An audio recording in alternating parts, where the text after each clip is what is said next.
Okay. Let me share. Today is our 6th lecture, and we'll start talking about dynamic games. So if you're a bit tired of static now, it will be, for some of you at least, it would be interesting. We'll see some games from a new angle. But before I start the lecture, let me also show you. I added it to the slides of the previous lecture. So if some of you uploaded the slides, maybe you've seen it already. But for those of you who didn't, so this is the game you played. I mean, all of you. So here I have payments correctly, right? I solved it. So this is Nash equilibrium in this game. And I think it's pretty interesting to compare it with how you actually played it. I'm pretty sure none of you, maybe some of you actually took a pause and solved the game and then played Nash equilibrium on purpose, but probably not. Probably you just kind of experimented. So here it's average proportion of location 1 and location 2 played by all defenders and by all attackers. So look, it's kind of interesting that defenders played almost exactly Nash equilibrium. It's very close. So in Nash equilibrium, they should play 0.67 and 0.33, and on average, defenders played 0.64 first location and 0.36 second location. That's pretty cool, actually. But as for attackers, in Nash equilibrium, they should much more often attack second location. But in real game, attackers usually choose location 1 more often, at least 0.54. You can compare it with the most successful players. For example, the most successful attacker attacked almost exclusively second location. So it's very different from what usually attackers did in the game. And defenders, they defended first location much more often, even more often than they were supposed to do in equilibrium. Another way to see it is on this graph. So every dot is average among all players. So first round, and average among all defenders, average among all attackers. This blue line is prediction for defenders. So it's a 0.66 or 67.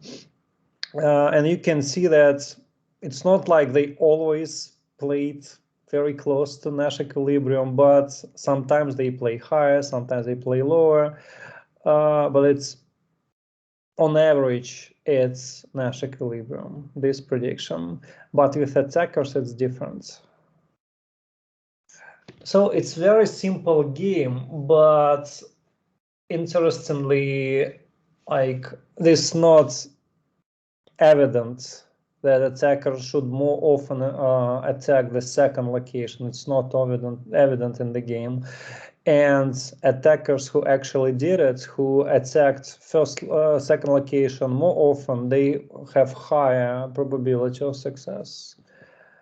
It's not only Vladislav, but also some people who earns a bit less sum, but were close to him. They also attack mostly second location. I think it's pretty interesting. So dynamic games.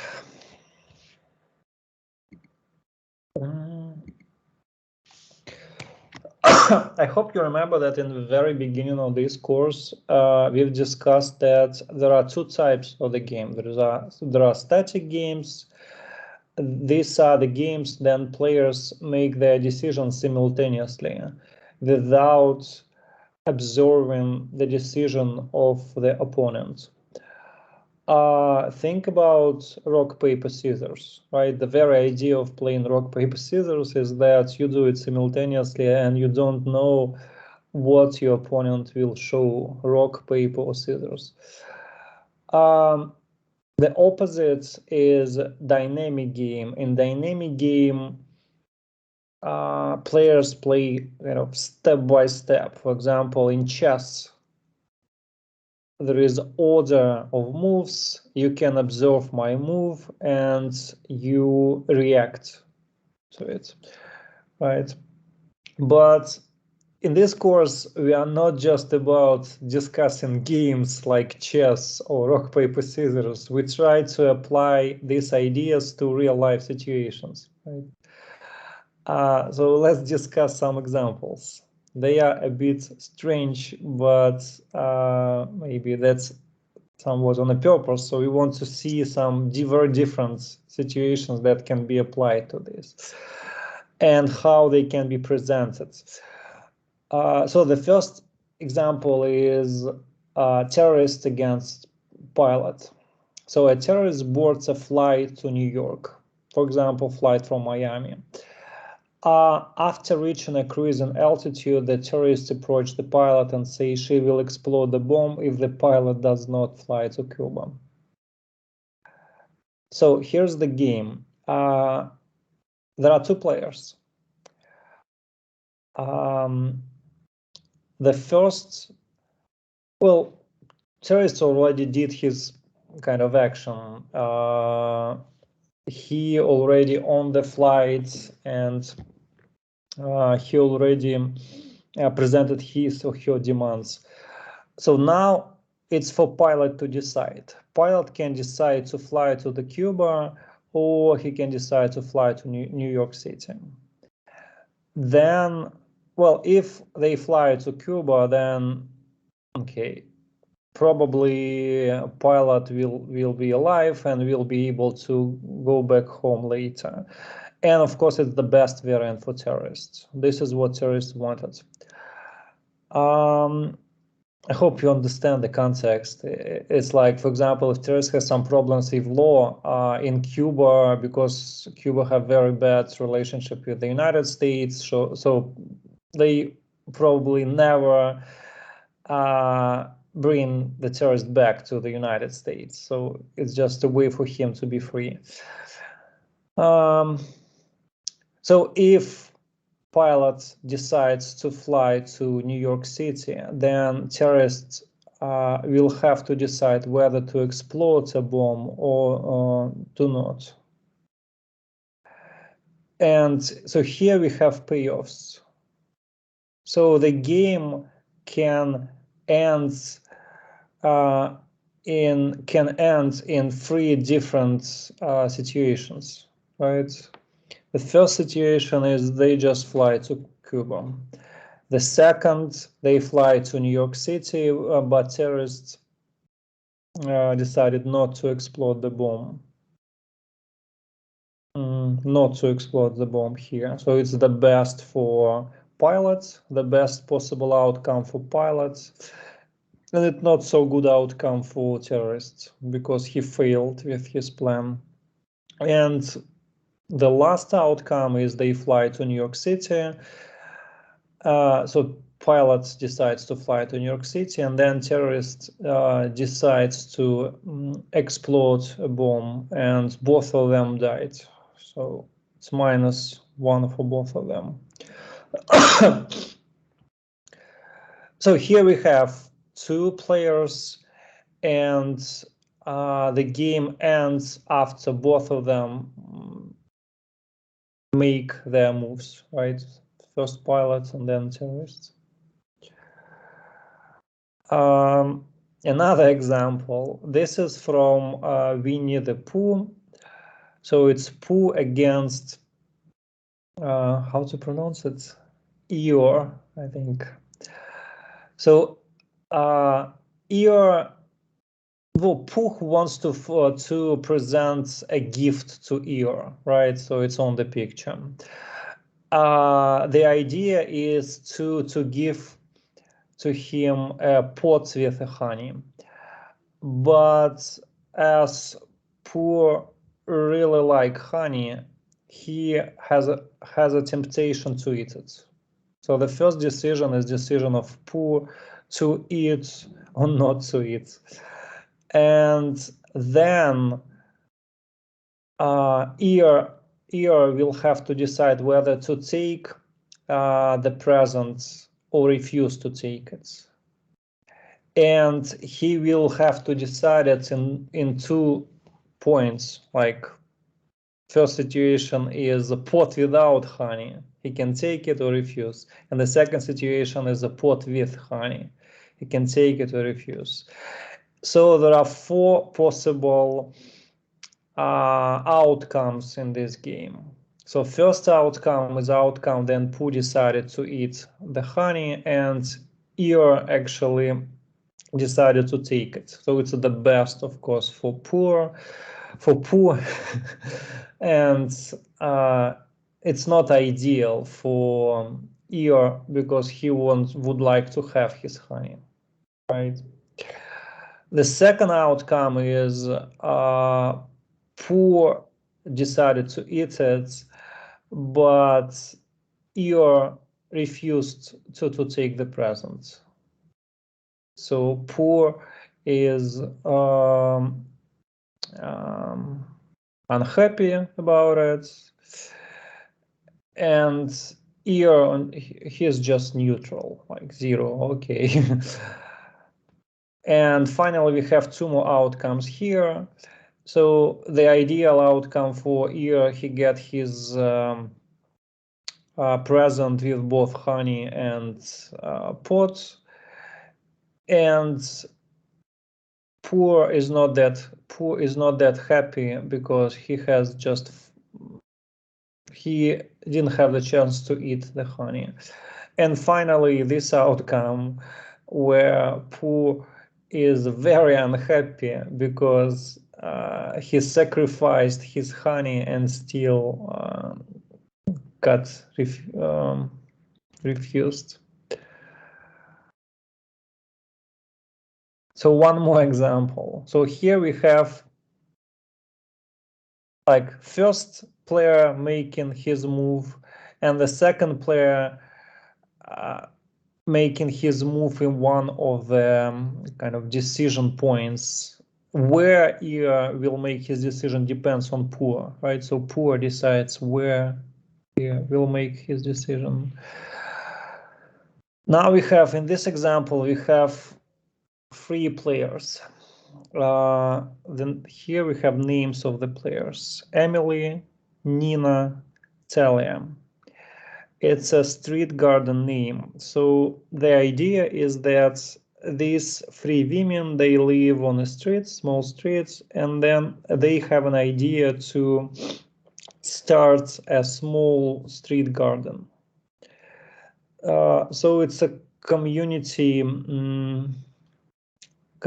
project. So it's good for everybody on this street, right? And they have to decide whether to contribute or not. They make this decision one by one. So Emily is the first to decide. So Emily can contribute or don't contribute. The second person to make a decision is Nina. So Nina can contribute or don't contribute, or does not contribute. And then Talia decides to contribute or not. So it looks like quite simple, right? You can think about it as a one error. So one person decides, second person decides, third person decides. But instead, we have this pretty complicated tree because there are, let's count, 1, 2, 3, 4, 5, 6, 7, 8 possible outcomes, right? 8 possible outcomes. And Talia can make your decision in 4 different points, right? Sorry.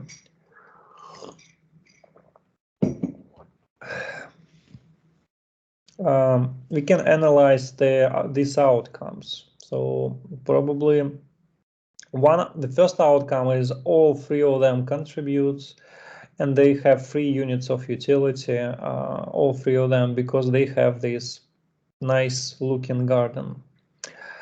But Talia would prefer does not contribute. She would prefer not to contribute because 2 people is enough to have a nice garden, and she can kind of just save her time and effort, save her effort. So this is ideal situation for her. And in a similar way, we have something here. Then Talia. Then it's for Nina. So Nina don't contribute, but Talia and Emily contribute. So that's why Nina have 4. And a similar outcome here, then Emily don't contribute, but Nina contribute and Talia contribute. If just one of them contributes, like Emily, and 2 don't, so the person who contributed is the most unhappy because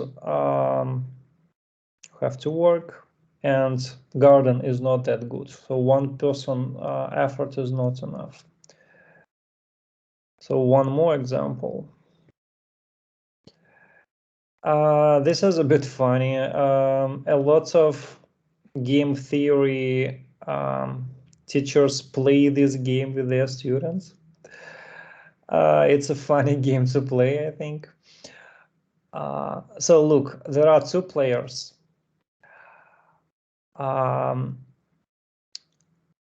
Professor gives to the first player 10 cents dime, right? So he gives him a 10 cents. Then this first player, he can, one variant, he can just take this 10 cents and be happy with it. Or he can pass 10 cents to B. If A pass 10 cents to B, then professor gives one more dime, another 10 cents to B. And now B can take all $20 cents, sorry, not dollars, 20 cents, or pass them to A. If he decides to pass it to A, then A can take money. Well, first professor gives one more dime. So in every stage, every time one student pass money to another student, professor adds 1 dime, 10 cents. So they continue till some limit, let's say $1.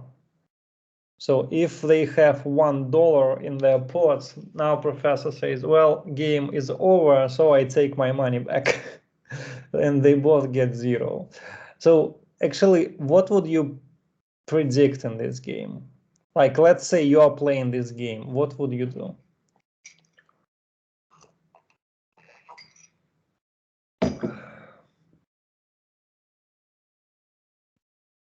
Can you hear me?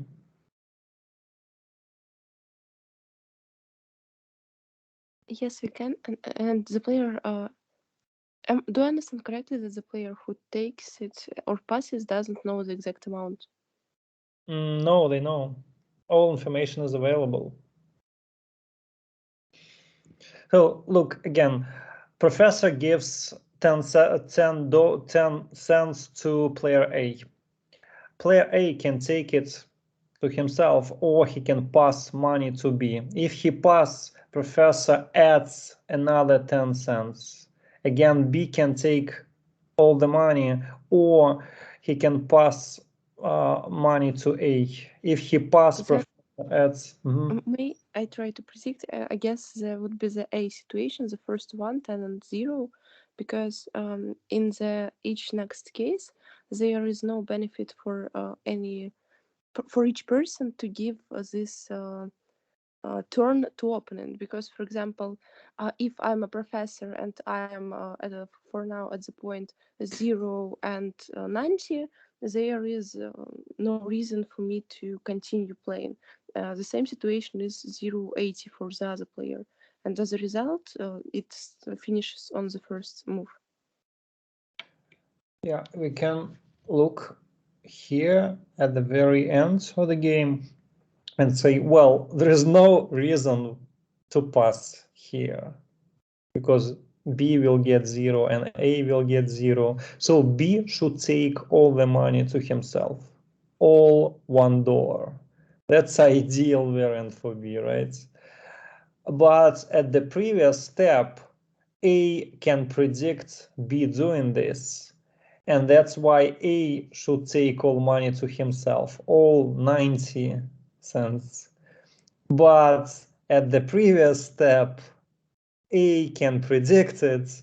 And that's why the prediction is that in the very beginning of the game, A will just take his 10 cents and game ends.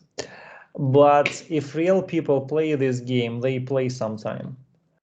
So they don't, sorry, they don't really stop the game immediately. They still play sometime. This game is called Centipede, and Centipede is animal with many legs. I think Сороконожка or something like this. So this is because this tree looks like this. So these are legs. So there are many legs in this game. So it's a centipede. So these were some examples of dynamic games. So now let's discuss terminology. So what terms are we going to use if we discuss dynamic games? So node is a state where a player has a choice. So if you look here, we have 10 nodes, right? This is the first node, second node, third node, and we have 2 players. So can I ask you, how many nodes does a player have?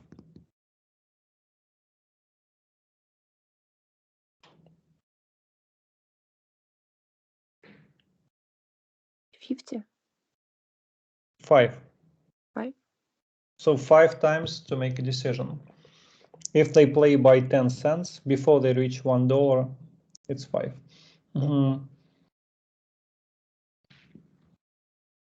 So root is a special kind of node where the game begins from. So root is this very first action, right? Here root we have where Emily decides. Here Puch decides whether to eat or not. This is the root of the tree. So this is called tree, and this point is a root.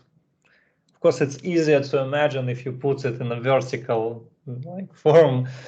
So it starts from the root.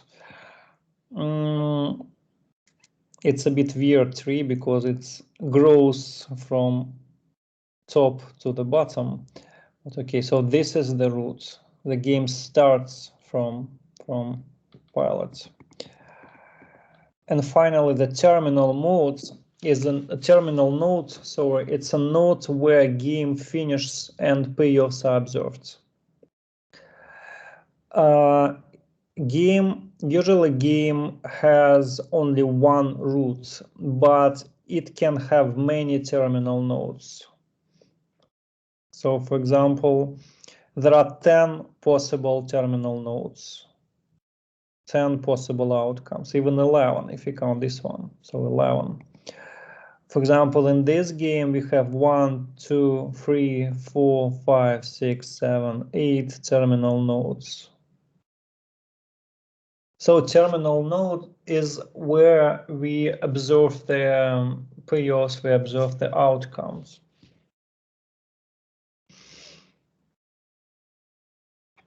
So look here.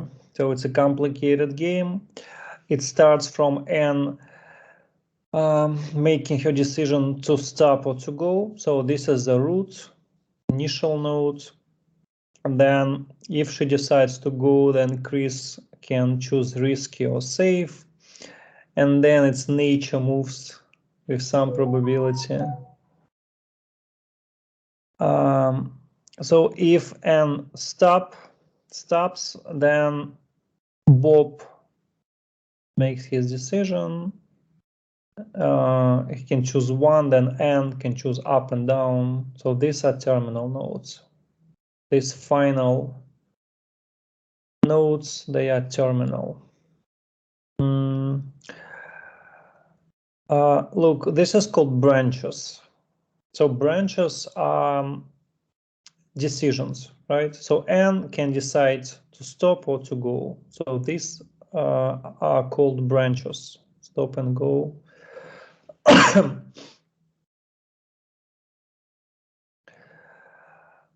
What's interesting here is that now we distinguish between move and strategy. In a static game, they were kind of synonyms for us. We had some intuition that they are not exactly the same, right? But still, in a static game, they were basically synonyms. But in a dynamic game, that's a completely different ideas. So move is a choice of a player at the given node. For example, here, n can decide to go or to stop. But strategy is a bundle of moves of a player at each node where he must take a choice. Look. So this is the same game of poor and ear. Poor can eat or not eat.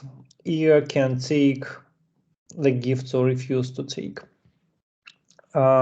So poor has two moves, eat and not eat. But ear has two moves at each of his nodes. So it's not two, it's four. Right? So there are four possible moves for ear. So we don't count them as the same. So poor has two strategies, eat and not eat. So it's simple in this case. If player has only one node, then number of moves is the same as number of strategies. But ear, and please pay attention here because it's a complicated part. For ear has four strategies. So these strategies are all possible combinations of moves, right? So what can ear do?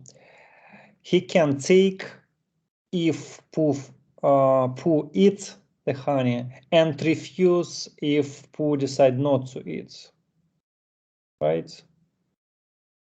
So you can think about strategy as a comprehensive plan. It's like ear needs to decide beforehand, before everything happens. He needs to decide, okay, if Pooh will eat the honey, then I will not take the pods. But if he will not eat, I will take it.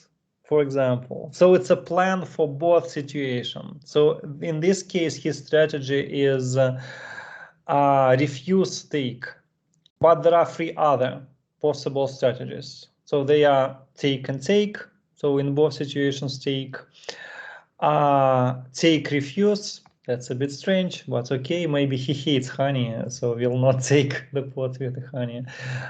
Refuse take, more common sense, the most common sense strategy we discussed it. And refuse, because he's so misanthropic, so he will refuse to take any gifts no matter what. I hope this idea is clear. It's not very difficult if you apply it like formally. You just count number of nodes. Okay, there are 4. You count number of actions in every node. Okay, there are 2 in every node. And then you can just write down all possible strategies. So it's not easy, it's not difficult to do, but it's a bit difficult to understand. Like students always struggle with understanding. So why? It's like ER can just take and refuse. So there are just 2 actions and 2 strategies. But no. So again, one way I think about it. So let's say I'm a general, right? And I need to like there are some problems with over time. So over the battle, I will not be able to command all the time. So before the battle, I need to have some strategy. I need to explain to low-ranking officers what should they do in every opportunity, right? So I do it before the battle. And after the battle starts, I can just relax because I explain them. So if this happens, you should behave this way. If this happens, you should behave this way. So strategy is a comprehensive set of actions in all possible situations. So this is strategy. So street garden game. So how many strategies does each player have? So can you count? Let's start from Emily. How many strategies Emily has? Just 2. What about Nina? What about Nina? It's 4. Okay. The most complicated is for Talia, right? So it's 16.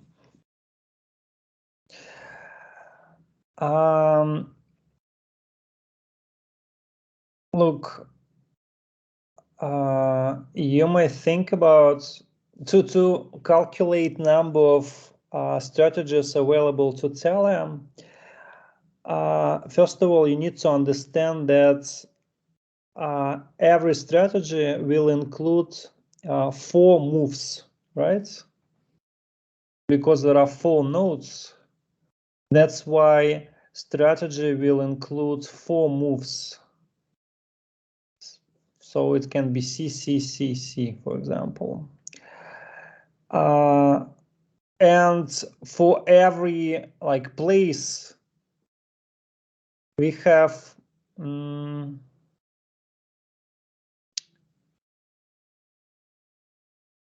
variants, right? She can contribute and don't.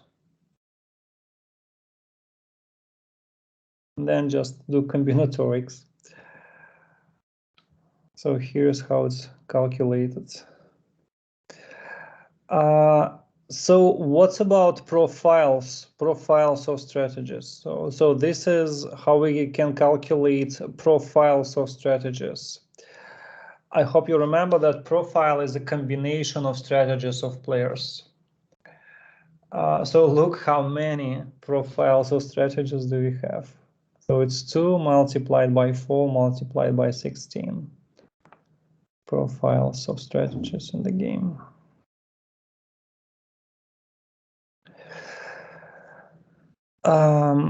Now we'll introduce something called normal form representation of the game. So every time we have a dynamic game, we prefer so-called extended representation of the game, that is tree. So these trees already, I hope, look familiar. But still, we can write down dynamic game as a matrix. For example, here, there are two strategies available to poor. So it's it and not it. So that's why we have two strategies here, it, not it. And there are four strategies available to ear. It's a take, refuse. Sorry, it's a take, take, take, refuse, refuse, take, refuse, refuse, refuse, right? So there are four possible strategies. And there are outcomes and payoffs associated with every outcome. For example, let's say poor decides to eat and ear decides to take. So in both situations, so eat, take, 10-5. So they have 10-5 here. You can say, well, the second take doesn't matter. Well, yes, it doesn't matter for the outcome, but it's still part of the strategy.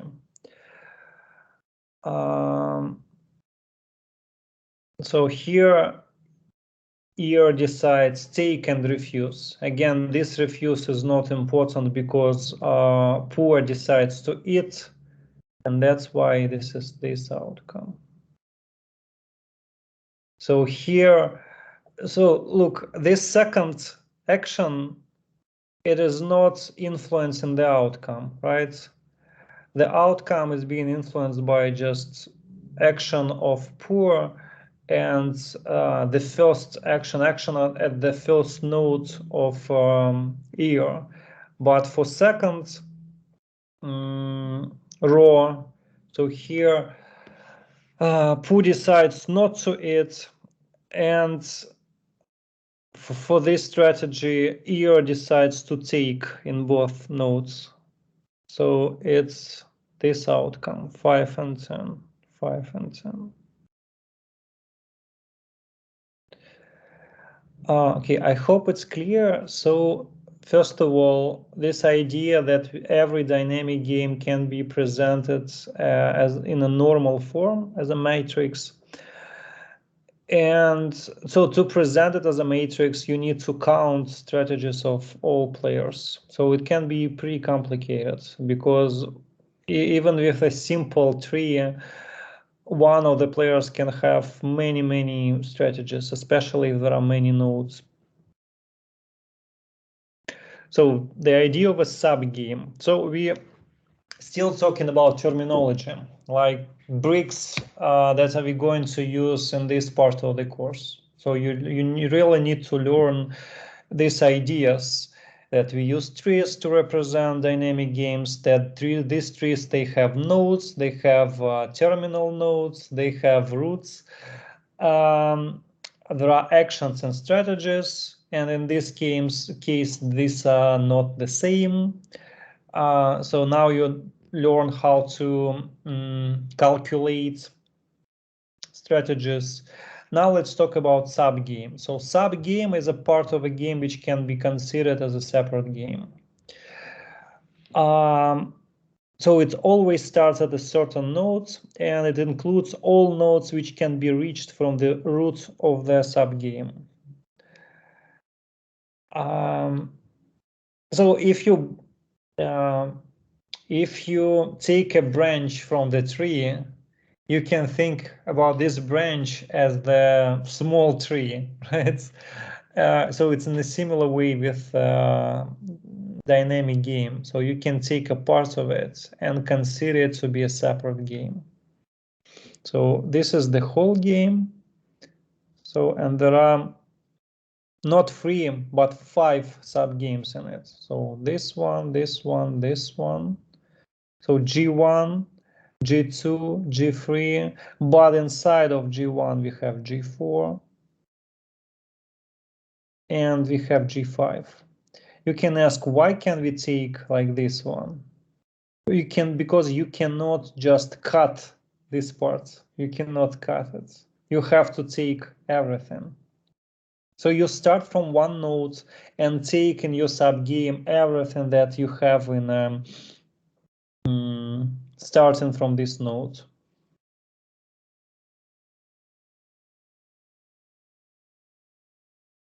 So how many subgames does this game have? Can you count?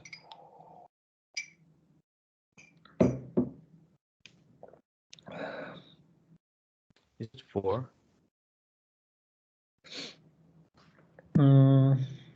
How you count? Can you explain how you count? Oh, for some reason I counted like the single decision of Pooh and 2 decisions of Eeyore. So is it 2, not 4? So this is the whole game, and we can find 2 sub-games, just 2. Started from here and from here. 2 sub-games. So this is a bit more complicated. So about this, what about this? So how many sub-games does this game have? I guess 6. 6. Okay, let's try to count. So 1, so this 2, 3, 4, 5 like this, and 6 like this.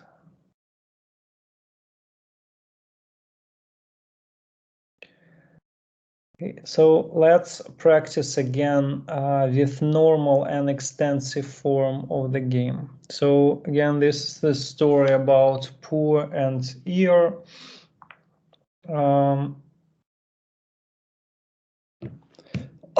Sorry, Pooh and Eeyore.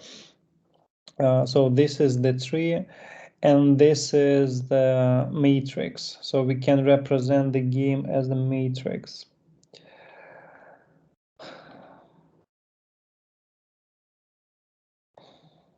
Do you have any questions about terminology? Is it clear how we can count strategies? Yes, it is clear. Great, because usually it's not clear, but we'll have seminars to practice. A sub-game perfect Nash equilibrium. So this is the normal game representation, and let's find Nash equilibrium with best responses. So look, if ear plays TT, let's just do it formally. If ear plays TT, then for Pooh 10 is better than 5. That's why Pooh will choose E, right? So this is the best response. That's why we have dot here. If ear plays TR, then 10 is better than -10. So this is ear is the best response. If ear plays RT, then N is the best response because 5 is greater than -5. And finally, if ear plays RR, then -5 is better than -10. That's why ear is the best response. So we have dots to show poor best responses. So let's do the same with ear. Sorry, give me a second to put charger.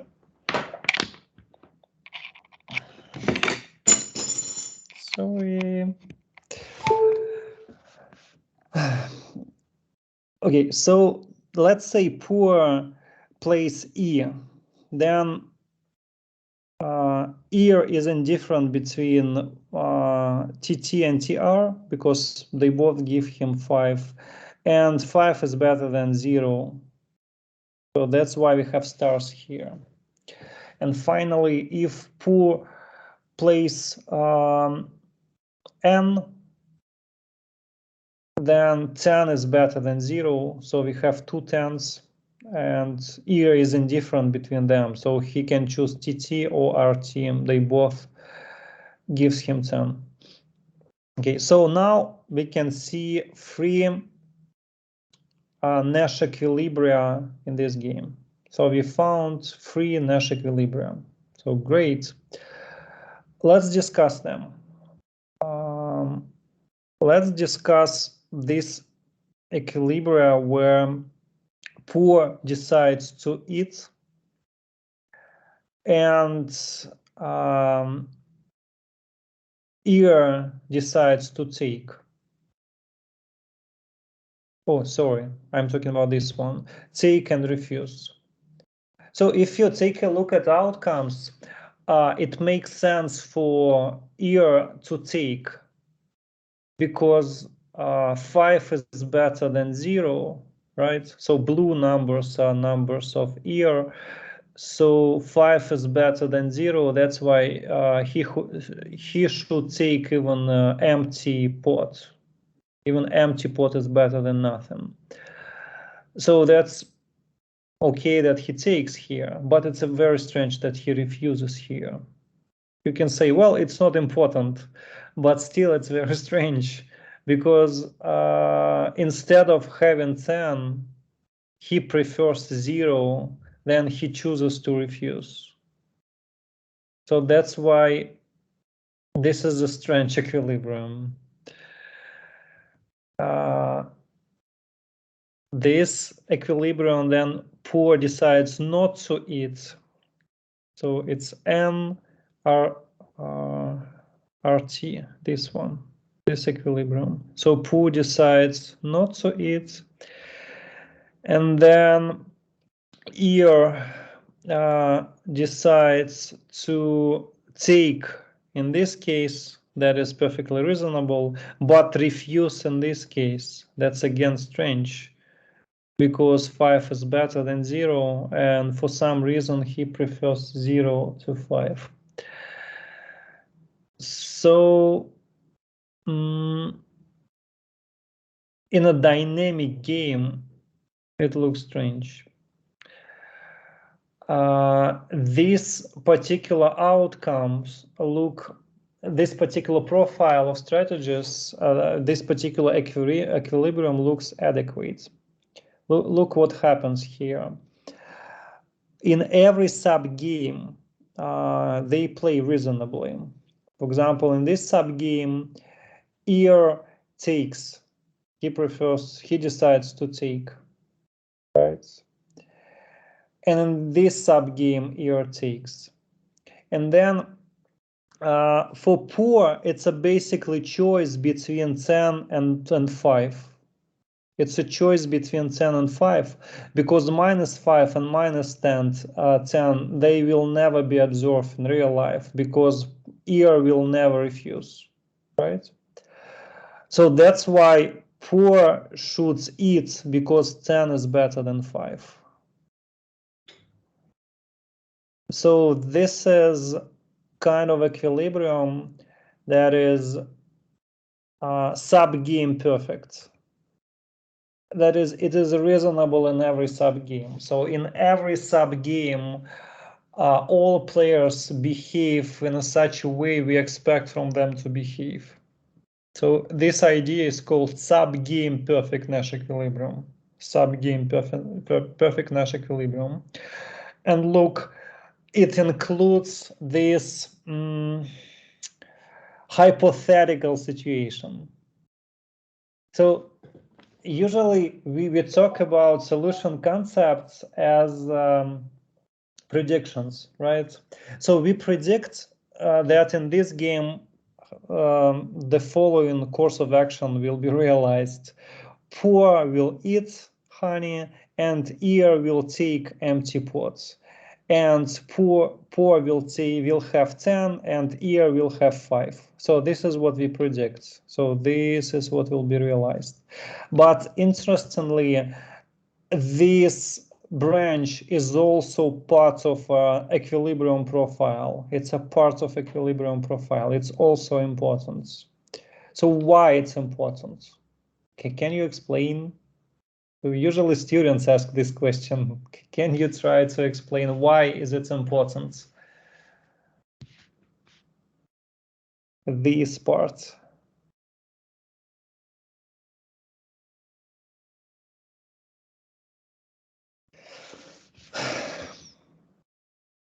Can you try to explain?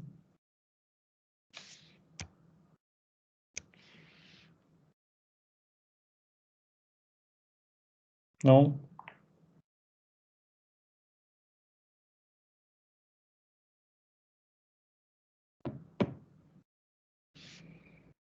Anybody? So let me repeat my question. We discussed 3 possible Nash equilibria in this game, and we discovered that one of them, this particular equilibrium, has some nice properties. That is, it is reasonable in all subgames. So in all subgames, players behave in such a way we expect them to behave. So they choose the highest payoffs, like they rational, they maximize their payoffs. So that's why our solution of the game is presented as ETT, that is, poor will decide to eat, and ear will decide to take and take. So in both cases, he will decide to take.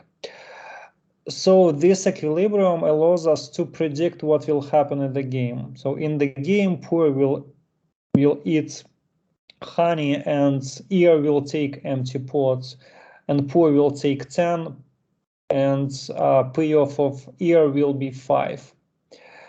So it seems perfectly reasonable to draw like this path and to say this is what will be realized. But why this yellow part is also part of equilibrium?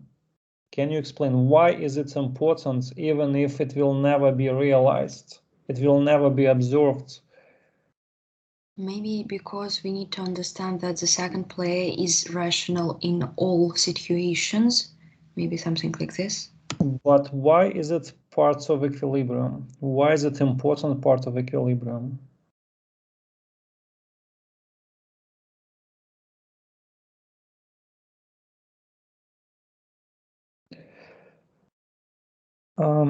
It is important part of equilibrium because it's a part of strategic considerations.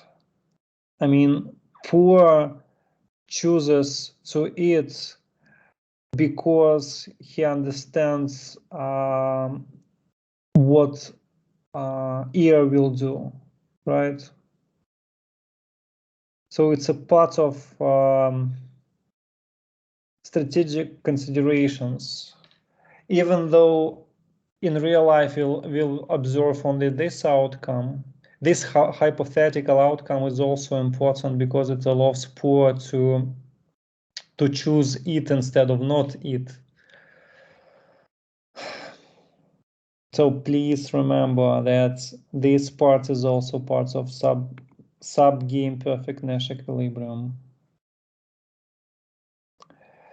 So this is abbreviation we can use, SPNE, sub game perfect Nash equilibrium. So it's equilibrium which generates Nash equilibrium in each subgame. So in each subgame we have Nash equilibrium, and the method to find subgame perfect Nash equilibrium called backward reduction. Reduction? I think it's induction. I think I have a mistake, sorry. Backwards induction is the procedure автозамена, наверное. It's a procedure then we start from the last, from terminal nodes and go from the end of the game to the beginning. So let me like repeat how we make these decisions. So let's take a look at these nodes. So ear will have to decide whether to take or refuse. If he takes, he'll get 5 units. If he refuses, he'll get 0. So ear should decide to take. In this node, the choice is between 10 and 0. So 10 is better, so ear will take. So now it's time for poor to decide. So we'll move in this order, the opposite order. So poor can predict that rational ear will take his present in both cases. So rational ear will take his present in both cases. So it's basically choice between 10 and 5 for poor.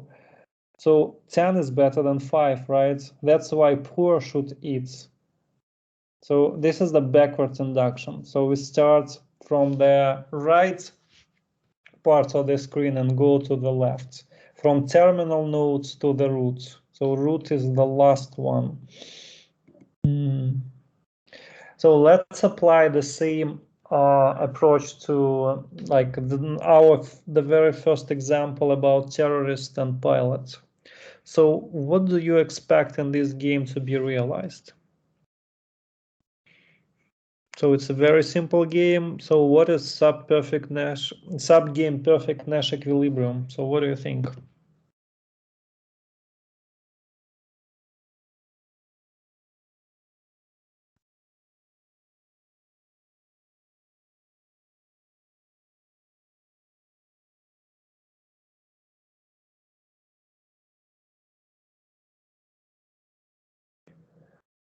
So what do you think? So what is subgame perfect Nash equilibrium on this game?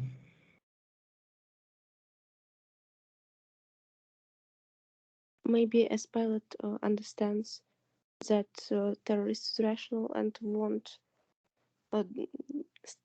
start the bombing, then as it's written on the screen, it can be called SPN E that pilot chooses New York. Why pilot chooses New York? Because he or she understands that in case he chooses New York, the terrorist will choose don't, and because it's less dangerous for him, or not dangerous, but it's more beneficial for him to choose don't, so he can choose New York because for the pilot itself it's better. So what is subgame perfect Nash equilibrium then? Well, I have an answer. So it's New York and don't, right? So it's a very simple game. Strategy is just one action for both players. But you're right. So we can use backwards induction. So for terrorists, minus 100 is definitely better, definitely worse than -1. So, it's a very typical part of strategic considerations. Then we discuss something like hostage crisis or terrorist acts. So if terrorists are rational, then it doesn't make sense for them to commit a suicide, right? But that's actually the reason. Usually when you watch films about terrorists or you read some real life stories, they behave in a way to show that they don't care about their life at all. Like if it's just criminal story, they behave like I'm a crazy. If it's political terrorism, they would say like I'm a, I don't know, religious fanatic, so I don't care about my life at all. And it's for reason, right? Because if the terrorist cares about his or her life, then we can predict that he will never explode his bomb, and that's why we can just ignore his demands. This is how it works in this game with a rational terrorist who doesn't want to die. So what about this game? So here we have 3 players, player 1, player 2, and player 3. And can we solve this game? So what do you expect the third player to do?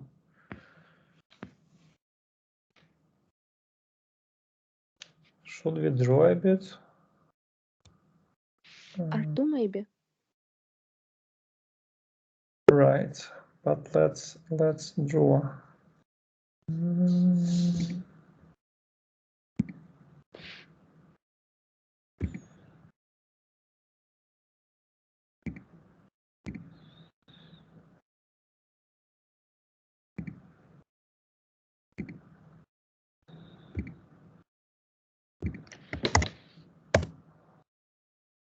Can you see the link?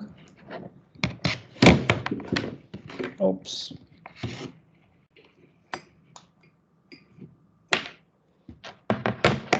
Can you see the link? I just sent it to the chat. Can you open it? Yeah, I can see that you open it. Great. So let's use backwards induction to solve the game. So we start from the third player. So at this node, he or she has to make a decision, and player cares only about his own payoff, right? So let me use yellow. So -2 is better than -3, right? So that's why we can expect him to play this strategy, right? What about second player? What about second player? I guess he would play t3 because 5 is better than -1 and -2. Right. So 5 is better than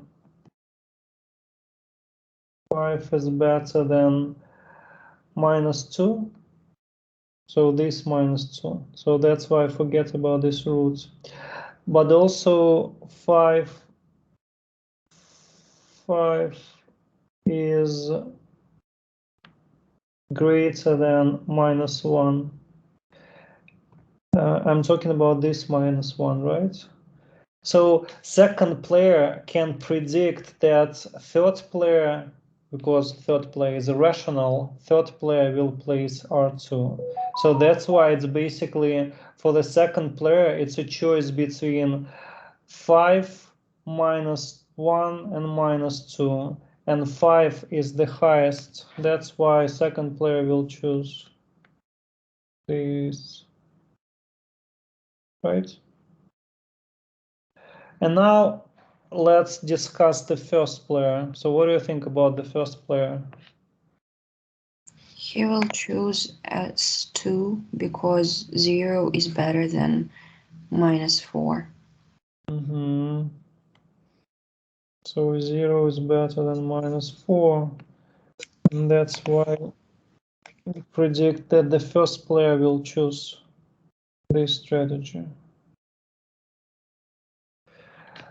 So what we observe in real life is that the first player chooses S2 and game ends. So second player didn't have a choice to do something, third player didn't have a choice to do something. But I hope it's evident why this is an important part of equilibrium. So in equilibrium, we can equilibrium allows us to explain what happens, right? So this path, this is our prediction, but it's not equilibrium. Equilibrium is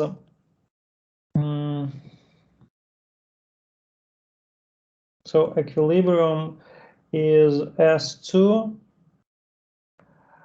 of the first player, T3 of the second player, and R2 of the third player. So this is sub-game perfect Nash equilibrium.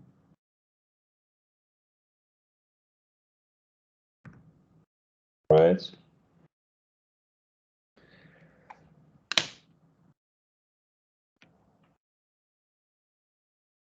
you still can see my screen, right? So this is the solution. This is called equilibrium path. So this part is called equilibrium path. Let me write it down here also.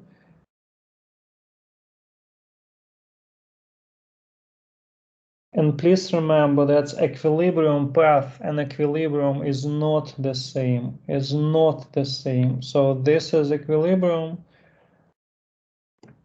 This is equilibrium path. And they are not the same. They are not the same. Equilibrium allows us to see equilibrium path. So because we found subgame perfect Nash equilibrium, we can predict that what will happen in the game. We can predict the first player will just choose S2, and first player will get 0, second player will get -2, and the third player will get 3. So we can just predict it. But still, these hypothetical like variants, they are still part of equilibrium. And the final game for today. Can you open the second page? Can you see the second page? It's a street garden game. Can you see me drawing there? I'm talking about Google Jam. At the second page, yeah, you can see. Okay, so again, we can use backwards induction. And we'll talk about Thalia. So Thalia can contribute or not. So there are there are 4 nodes. Let me write them down. The first node, the second node for Thalia, the third, and the fourth. And in every node, there are 2 actions available to her. So basically, it means that for Thalia, in her strategies, we'll have 4 like parts. So it can be contribute, contribute, contribute, contribute. It can be don't, don't, don't, don't. It can be many combinations, right? It can be contribute, don't, contribute, don't. So this is the example of strategies available to Thalia. So let's use backwards induction to see what we expect, what we expect to be played in all subgames. So there are 4 subgames, right? So in every subgames, we'll find an equilibrium. So the first subgame, we can see that we have 3 and 4. 4 is greater than 3, so we can predict Thalia to not contribute, right? So in the second subgame, 3 is better than 2, so we can predict her to contribute.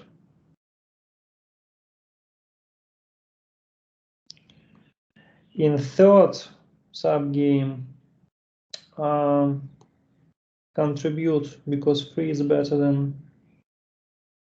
So for those who like don't pay attention, we have 3 payoffs. The order of numbers, and also it's convenient that we have different colors. So the first payoff is a payoff for the first player. The second is payoff for the second player, and third is a payoff for the third player. And this is time of the third player to decide. Third player, player 3. So that's why she cares only about her payoff. So only these numbers are important. So 3 is greater than 2, that's why she'll choose this one. And finally, in fourth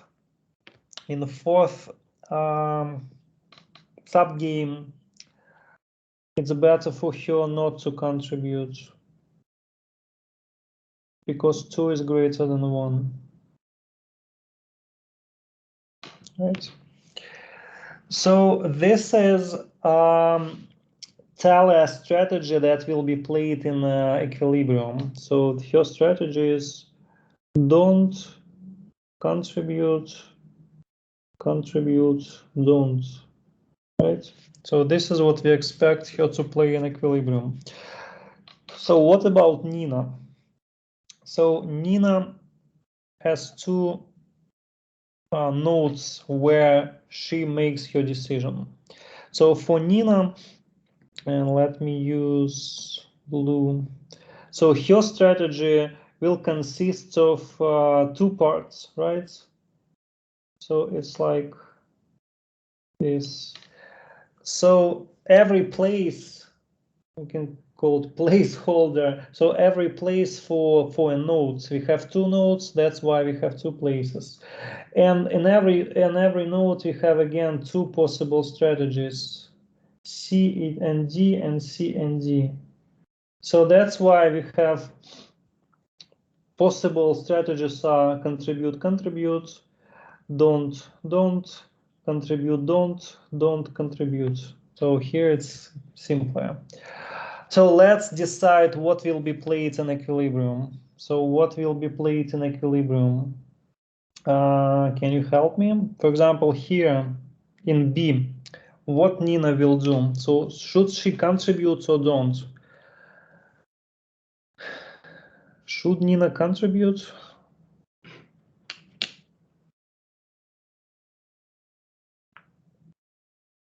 Can you please tell me?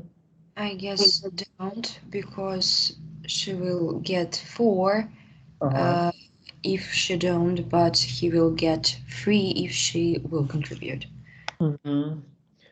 Right. So it's basically choice between 3 and 4, and 4 is better than 3.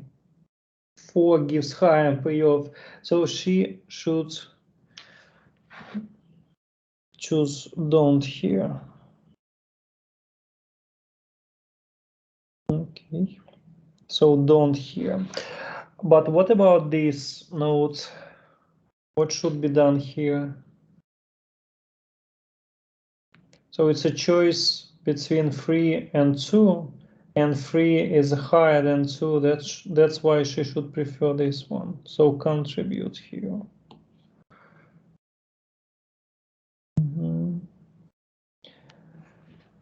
Great. So our prediction for Nina is that Nina will play DC strategy. Okay, so what about Emily?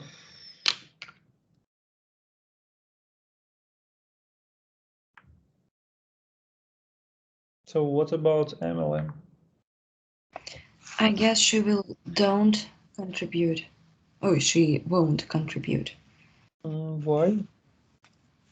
Because if she don't, she will have 4, but if she contribute, she will have 3, and 4 is more than 3.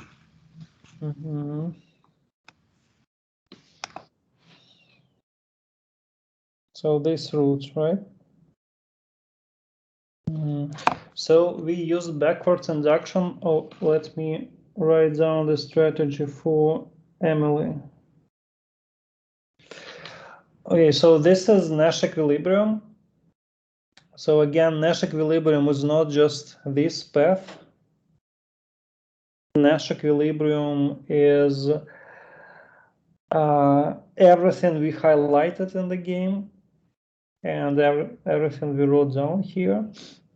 But equilibrium path is that Emily will decide not to contribute. Nina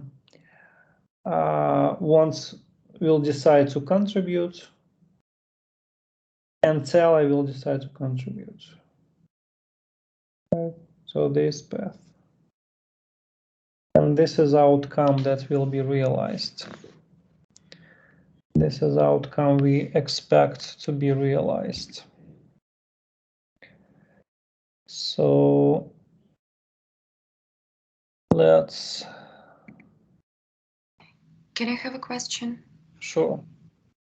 If we have, for example, some payoffs that are equal to each other in different situation, all we will just have two decisions, or if, for example, Emily will contribute and have payoff free, and don't contribute and have payoff payoff free too.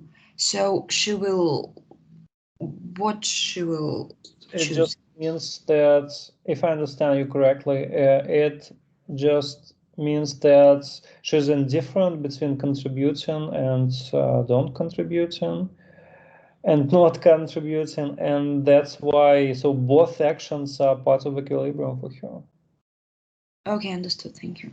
In a similar way as the game in Matrix, then, for example, we draw. Can I show you?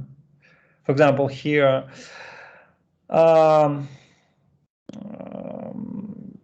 so 5 and 5 for ER. So ER is indifferent between these two actions. So why not? So let me show you the last slides. But this is basically the stuff you've done in Google Gem. So equilibrium strategy for Talia is DCCD. I hope now it's clear. Equilibrium strategy for Nina, DC, and equilibrium strategy for Emily is D. I hope you understand these parts. I tried in Google Gem, I tried to draw to make it easier for you to understand that strategy of the player in the dynamic games consists of several elements, right?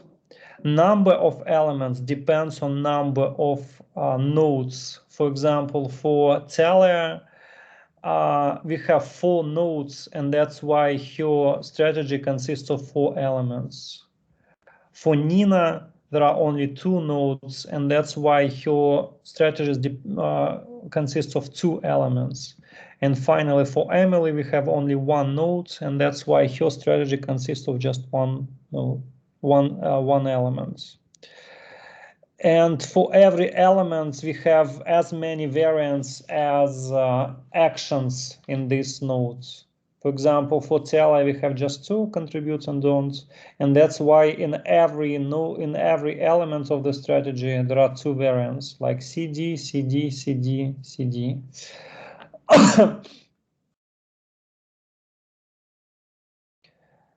So equilibrium outcome. So it's not equilibrium again. Equilibrium is a profile of strategists. So this is equilibrium. Sub game perfect Nash equilibrium. D, DC, DC, CD. Right? So 3 strategies. Strategy of every player. Profile of strategies. Equilibrium path is something that we observe in real life, and equilibrium outcome is something that is being realized in the game. There is so-called Zermelo's theorem. This person, he was the German logician, I think, mathematician, and this idea, he discussed chess. Basically, chess is an example of dynamic game.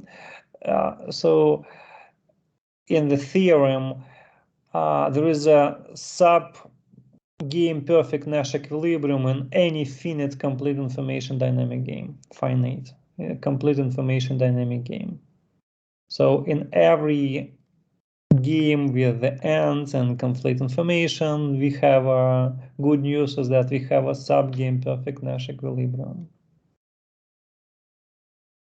Okay. But at the same time, sub-game perfect Nash equilibrium may not be unique. For example, here, second player will choose T1 and T2, right? This is basically what you asked. So he can choose both T1 and T2, and then for first player, it's not evident, right? Well, both 2 and 3 is better than 1. That's why first player should always play as 1. But we can imagine a situation then we have 2 outcomes that are like one of them high and one of them lower than outcome of this action, and that's why it's not evident what should the first player also do.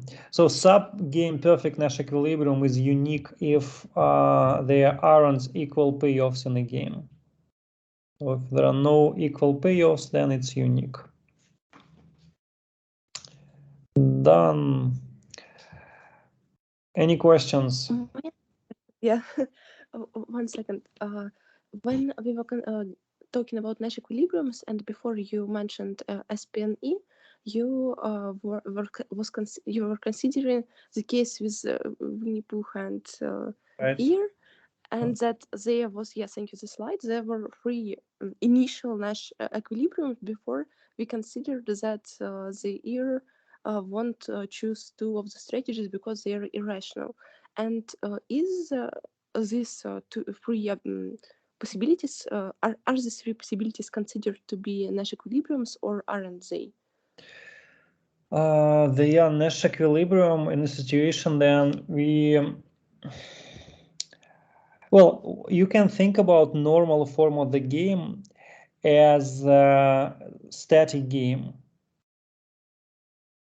For this game, it's not kind of evident, but anyway, for example, when we look at the true in the sorry, I'm a bit ill. Then we look at the tree, we assume that ear has information about what Pooh did, right?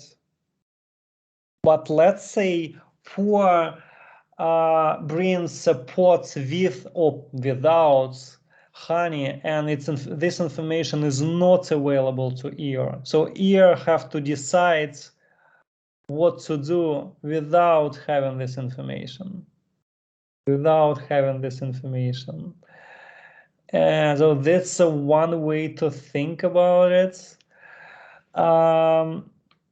You'll have more examples later, but basically they are Nash equilibrium if we ignore dynamic nature of the game, if we ignore the fact that at every step player possessed information about what his opponent did at the previous step. But if there are no this information, then yeah, this is basically what we have. We have 3 Nash equilibrium. Thank you. I understand that it's not perfectly clear, but the good news is that we'll have discussed it later, so it will be more clear later. So that's okay. It's not that bad that you don't understand it right now, because we'll discuss it later. What is really important to understand is the idea of backward induction, and this idea that actions and strategies are not the same. This idea that they are not the same, and that's why then we have a sub-game perfect Nash equilibrium. We have like not just this path, but also these strange parts that are also part of equilibrium. So thank you for the class. Any more questions? Or can we just leave?